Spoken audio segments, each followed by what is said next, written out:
பலத்த கரகோஷத்தோடு மேடைக்கு வந்த இளையராஜாவுக்கு கேடயம் வழங்கினேன். பின்னர் மோதிரம் அணிவிக்கும் போது அவர் வேண்டாம், நான் ஆபரணங்கள் அணிவதில்லை என்றார். பரவாயில்லை, இன்றைக்கு அணியுங்கள் என்றேன். அப்பொழுதும் மறுத்தார். பிறகு நான் அவர் கையை பிடித்து மோதிரத்தை அவர் விரலில் அணிவித்தேன்.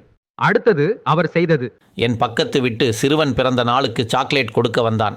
என் தந்தையிடம் கொடுக்க வாழ்த்துகள் சொல்லி அவர் எடுத்துக்கொண்டார். அவனும் மகிழ்வுடன் சென்றான். ஆனால் தந்தை சாக்லேட்டை என் மகளிடம் கொடுத்து விட்டார். அவருக்கு சர்க்கரை குறைபாடு இருந்தது. அந்த சிறுவனிடம் எனக்கு வேண்டாம், நான் சாப்பிட மாட்டேன் என்று சொல்லவில்லை. அது ஒரு வகை நாகரிகம். நடந்த சம்பவத்தை மக்கள் திலகம் சொல்ல கேட்போம்.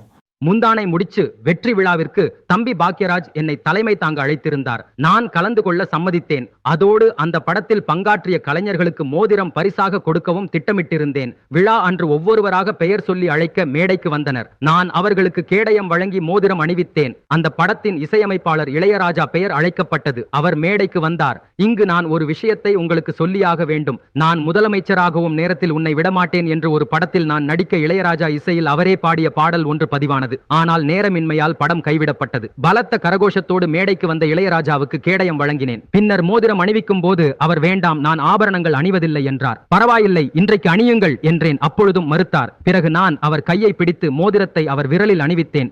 அடுத்தது அவர் செய்தது. மோதிரத்தை கலட்டி பாக்யராஜ் கையில் கொடுத்துவிட்டு போனார்.